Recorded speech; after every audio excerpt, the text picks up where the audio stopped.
I am in Dagestan to show you what it is like to go to 3 years Dagestan and forget. Today I'm learning more about the history of Dagestan, a tiny republic that has forged fighters like Khabib Nurmagomedov and Makhachev.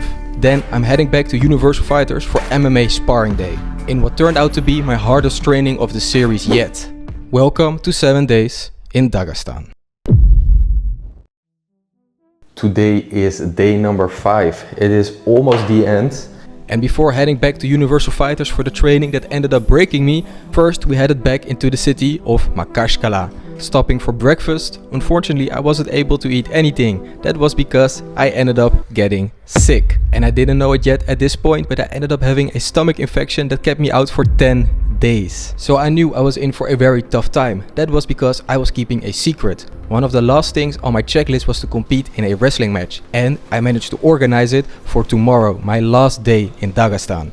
That meant I had to compete looking like this. But if I wouldn't head out, there wouldn't be an episode, so I had to get over it and go to the museum. Look at how massive Russia truly is. We are currently there, and this is the entirety of Russia. And I think we have arrived at the museum. Let's head inside and see what it's all about. They also let me in for free. I'm not sure if it's always for free.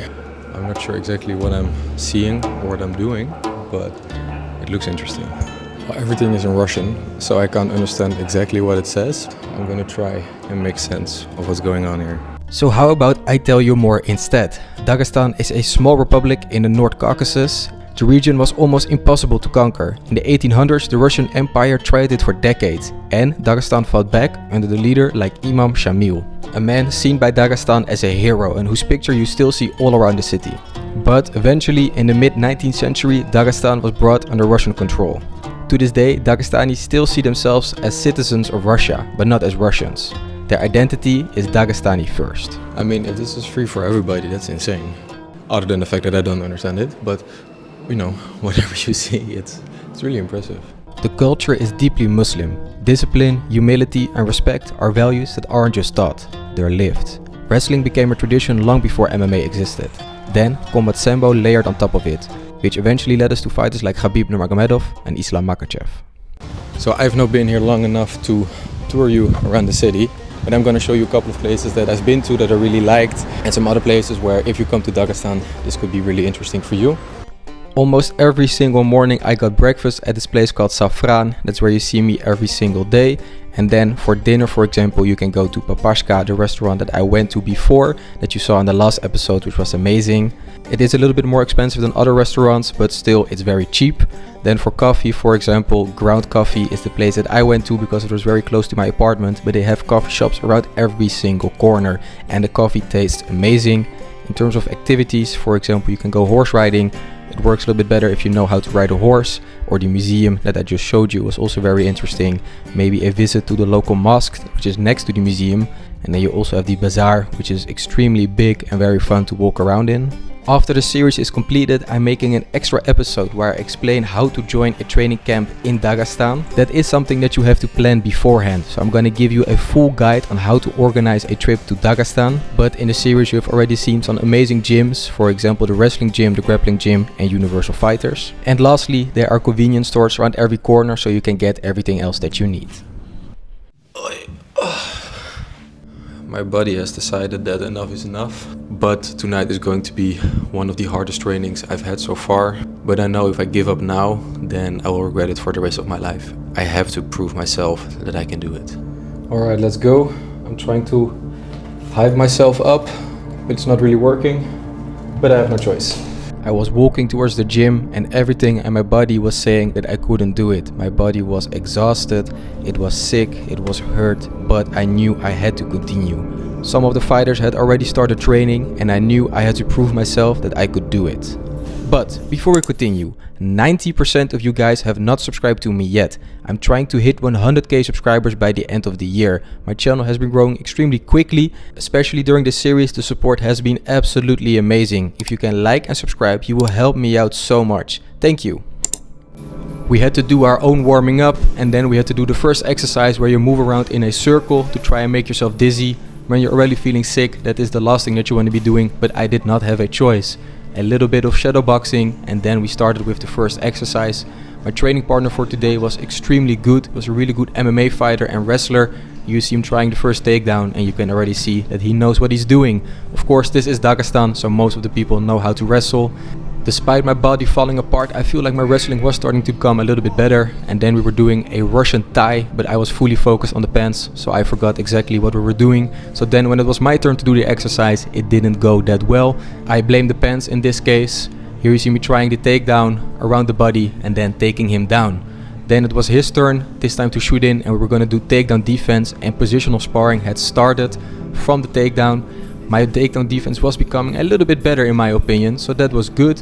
And then we headed into the cage to continue with positional sparring. From the single leg, I had to try and take him down.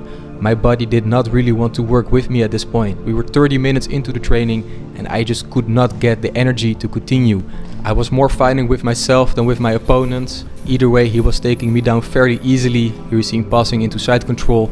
And then you have my desperate attempt to try and walk away and get a little bit of a breather, but he catch me and we had to continue training. Onto the single leg again. We started, I tried to take him down, but he could defend it fairly easily. A good sprawl by him, and then when we stood up, he also had a better position there and he managed to shrug me off. Then it was his turn and he took me down in about 2 seconds. I feel like I could have done a lot better in this training if I wasn't feeling sick. Here you see me trying to explain to him that I prefer grappling than wrestling, but that doesn't help me in this position. Then again on the single leg, head inside, and he just shrugs me off and puts me on the floor. And then I try a little bit of grappling to control him, but that didn't work. Then he takes me down again, and then it was time for some striking. We did a couple of combinations, and this was the first time in an entire week that I did a kick here in Dagestan. It was a lot of striking, but of course mostly wrestling. Coming in left hook, right low kick, and then continuing with positional sparring, this time on the wall. He tried to take me down, he got my right leg, he moved in, and then he flipped me over and got the takedown. Then it was my turn to try and take him down. He managed to escape and my body was done. I was so dead at this point, but I was going to finish this training even if it was going to take everything. Giving up was not an option. I was going to finish this training. Another fighter training here at Universal Fighters is a heavyweight, a Dagestani heavyweight MMA fighter, and he is absolutely amazing. If this guy one day gets to the UFC, he's going to be a real problem. He got elite wrestling, grappling, striking, and he is extremely strong, as you can see here, just taking anybody down with ease. I'm not sure what his name is, so if you guys know it, please let me know in the comments. I'm really interested to follow the rest of this guy's career. It was my turn to continue training, again with some striking, a jab, a low kick and mid kick, moving around a little bit. Here you see me doing some pad work, a couple of combinations, still a little bit slow, a little bit sluggish, moving around. We were over the halfway point at this training and I was still standing. So that's when I decided to wake up and go hard. Sick or not, I was going to finish this training, and if I would, I was going to do it well. My striking became a lot more sharper, I started to wake up and I was feeling myself. I knew I was going to finish it, and then at the end, of course, training in Dagestan is never done. And then the coach decided that he wanted to become a YouTuber, and then he started filming so I could continue training. I was trying to get the last piece of energy that I still had left in my body out during this training, trying to run as fast and as hard as you can while somebody tries to stop you. And then the coach decided to start vlogging for me. Чисто тебя снимаю. Это Рамазан, наш мясник. Голландию, если нужно мясо, вот Рамазан. And if the training wasn't already hard enough, I also had to deal with a couple of low kicks here by the end of the training. Inside, outside, faking me and then coming inside again. But then training was done and I had completed it. I got my post-training tea again, which was nice and of course very generous of them to give it to me. Kazakhstan? Kazakhstan. Ah. It's chocolate? Chocolate. Kazakhstan. Once again, I got fed with food, with snacks, this time with some Kazakhstan chocolate and some tea, which was really nice. Anthony Hunter. Anthony Hunter. I have a new subscriber. This was my last time here in the gym at Universal Fighter, so I stayed behind, talked to the head coach, Tagir, who helped me a lot during this training. A really nice coach and really nice people. Thank you very much. Thank you. Good coach? Good. Thank you. Bye. Tomorrow will be the final episode here in Dagestan. where I will compete in an actual wrestling match against a Dagestani. And I had to do this whilst being sick. Then after that I'm finishing every single thing on the checklist. And don't forget, you can get a 7-day free trial to the zone if you click the link in the description. Conor Ben will be taking on Chris Eubank Jr. in a rematch. With the 7-day free trial at the zone, you can buy the pay-per-view to watch this fight. See you tomorrow. Oes!